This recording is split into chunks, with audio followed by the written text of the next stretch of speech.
Thank you so much. Wait, Tawna? But you're different.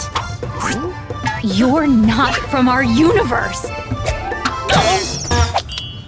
It's good to see you guys. It's been a long time for me.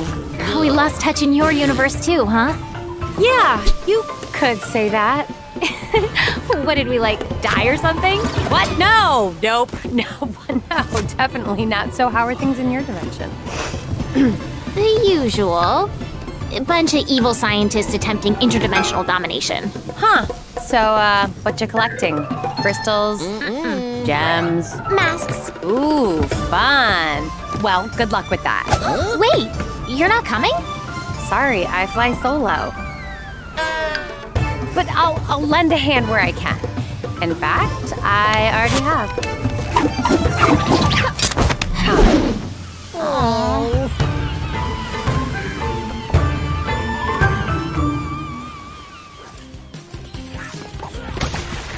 Welcome, everybody, to another episode of PlayStation Underground. You got Tim and Kristen here. Hey. And we are so excited to be joined by Lou Studdert, producer on Crash 4, It's About Time, and Mandy Benanov, writer on the game. Thanks so much for joining us for a look at Crash Bandicoot 4. Yeah, glad to be back. Great to be here. Well, Lou and Mandy, we're absolutely honored to have you both on to reveal Tawna and Crash Bandicoot 4, first with that awesome cutscene, and now with a first look at her gameplay. So, where do we begin? Yeah, so today we're super excited to be on PlayStation Underground revealing kind of our last playable character. This is Tawna. Yeah. Awesome. She's got a new style. It's exciting to see her in this version. Yeah, no, she's, it was really exciting for us to kind of re-envision her role in the game. And so this is actually, as you saw in the cinematic at the start here, this is Tawna from another dimension.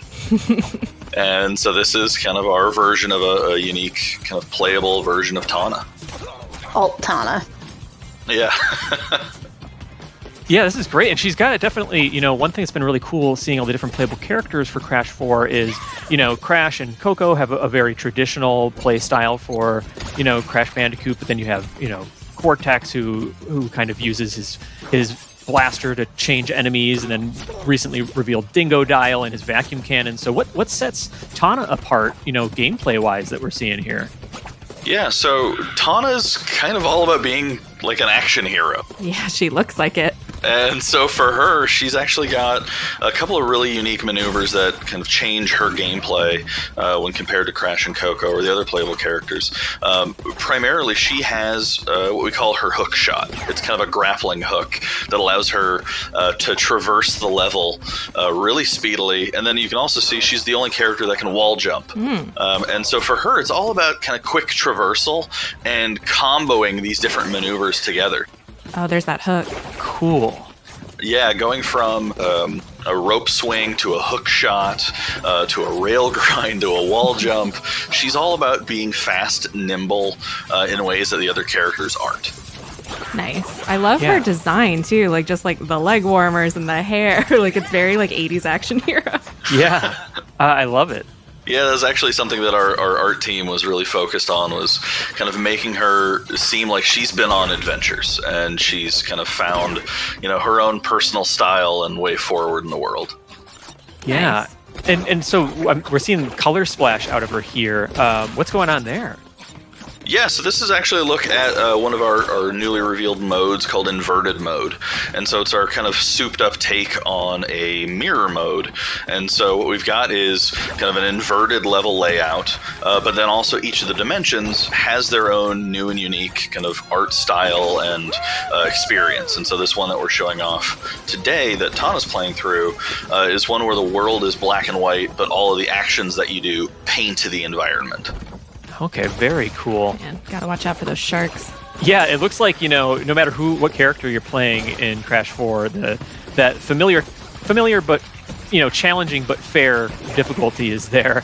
I wanted to ask a question, Mandy, for you, what it was like revisiting a character like Tawna, who's familiar, but this is a different take, and, she's been kind of out of the picture for a little while. What was it like bringing her back in this new way? It was really cool. I mean, the nice thing about doing an alternate universe character is it's kind of a blank canvas. So obviously I had the art to go on as to what she looked like, but it was really fun trying to figure out who she was and what her place in the story was. Sorry, I love this recycle bin. Yeah. You know, if you got to go, as long as you can be useful and repurposed in your, afterlife, that's good. Yeah, in the future they can even reuse Bandicoot corpses. That's good.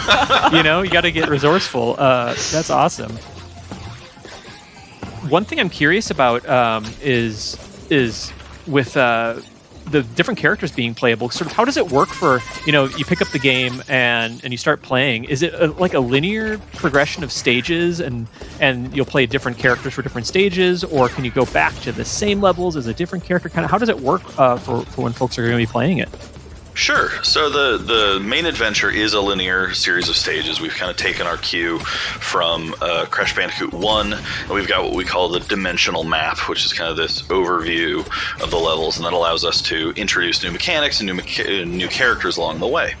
Now, the three additional playable characters, Tawna, Cortex, and Dingodile, will be introduced with their own main level story to get you up to speed on how they play, what their movesets are, so we can kind of train you in how to play them and introduce their storylines.